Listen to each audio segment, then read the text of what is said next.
Gone with the Wind, 1939, is one of the most iconic films in Hollywood history. Directed by Victor Fleming and based on Margaret Mitchell's Pulitzer Prize-winning 1936 novel, it is a sweeping epic set against the backdrop of the American Civil War and Reconstruction era. The film follows the life of Scarlett O'Hara, a strong-willed Southern belle, as she navigates love, survival, and societal upheaval during one of the most turbulent periods in American history. Scarlett O'Hara is the beautiful and spoiled daughter of a wealthy plantation owner in Georgia. She is infatuated with Ashley Wilkes, who is engaged to his cousin Melanie Hamilton. Scarlett is determined to win Ashley, despite his lack of interest.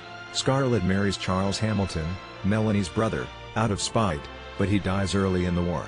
Scarlett moves to Atlanta and meets Rhett Butler, a charming and opportunistic blockade runner, who is drawn to her boldness.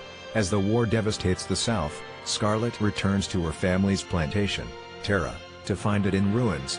Driven by her determination to survive, she vows to rebuild Tara and never go hungry again. Scarlett marries twice more, first to Frank Kennedy for financial security, and builds a business empire. Rhett continues to pursue her, and they eventually marry, but their relationship is tumultuous due to Scarlett's lingering feelings for Ashley. Personal tragedies, including the death of their daughter Bonnie, drive Rhett and Scarlett apart. In the end, Rhett leaves Scarlett, delivering the famous line, "Frankly, my dear, I don't give a damn." Scarlett resolves to return to Tara and rebuild her life. Cast: Vivien Leigh as Scarlett O'Hara. Vivien Leigh won an Academy Award for Best Actress for her portrayal. Clark Gable as Rhett Butler. Leslie Howard as Ashley Wilkes. Olivia de Havilland as Melanie Hamilton. De Havilland received an Academy Award nomination for Best Supporting Actress. Hattie McDaniel as Mammy. McDaniel became the first African-American actor to win an Oscar, earning Best Supporting Actress for her performance. Director: Victor Fleming. Though officially credited as director, the film saw multiple directors, including George Cukor and Sam Wood. Due to production changes, Fleming also directed The Wizard of Oz in the same year. Screenplay: Sidney Howard. Adapted from Margaret Mitchell's novel, though Selznick made significant changes. Music: Max Steiner. Steiner's score, especially the theme Tara's theme, is one of the most recognizable in film history. Awards and achievements: won 8 Oscars, including Best Picture, Best Actress, and Best Supporting Actress, received 10 competitive nominations and 2 honorary awards. Interesting facts: over 1,400 actresses were considered for Scarlett. Vivien Leigh was a relatively unknown British actress when she was cast. The burning of Atlanta scene used leftover sets from other productions, making it one of the most spectacular scenes in cinema at the time. The Wind has captured the imagination and acclaim of the entire world. The screen... The production cost of Gone with the Wind was approximately $3.85 million. This made it one of the most expensive films of its time, with expenses going toward elaborate sets, costumes, special effects, and the use of Technicolor. Can you honestly say you don't love me? No, I don't love you. It's a lie. Well, even if it is a lie, do you think The film was a box office phenomenon. It grossed approximately $390 million worldwide during its initial and subsequent releases. Adjusted for inflation, Gone with the Wind remains the highest-grossing film of all time, earning over $3.4 billion in today's dollars.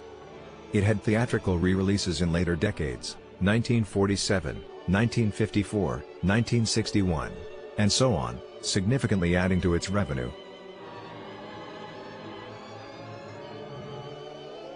Positive reviews.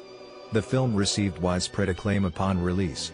It won 8 competitive Academy Awards and 2 honorary ones, including Best Picture, Best Director, and Best Actress. Many praised the performances, particularly by Vivien Leigh and Hattie McDaniel. Critics admired its epic scope, lush cinematography, and its adaptation of Margaret Mitchell's best-selling novel. The New York Times, Frank S. Nugent called the film a towering landmark of film history and praised its epic scope, Technicolor visuals, and the performances of Vivien Leigh and Clark Gable. Time magazine described it as a genuine masterpiece, lauding its faithful adaptation of Margaret Mitchell's novel. Variety highlighted the film's grandeur and ability to capture the emotional drama of a book, particularly praising the cinematography and set design. Negative reviews. The film also faced criticism, both historically and in modern times. Some reviews noted that the film was overly long, nearly 4 hours, and accused it of sentimentalizing the South. In recent years, Gone with the Wind has been criticized for its romanticized depiction of slavery and the Confederacy. Critics argue it perpetuates harmful stereotypes and glosses over the realities of slavery in the antebellum South. The depiction of black characters and their subservient roles has been a major point of contention. The film's portrayal of Reconstruction-era history is now viewed as biased and inaccurate. John Mosher, The New Yorker, criticized the film for being overly long and overly dramatic, calling it a gaudy melodrama. Some critics felt the screenplay sacrificed subtlety in favor of spectacle, with moments that bordered on theatrical excess. Audiences in 1939 embraced the film wholeheartedly. The movie became a cultural phenomenon, with some theaters playing it for months due to unprecedented demand. Many viewers were swept away by its romanticism, larger-than-life characters, and dramatic historical setting.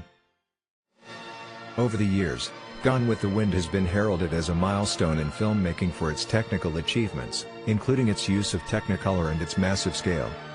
The performances of Vivien Leigh and Clark Gable remain celebrated.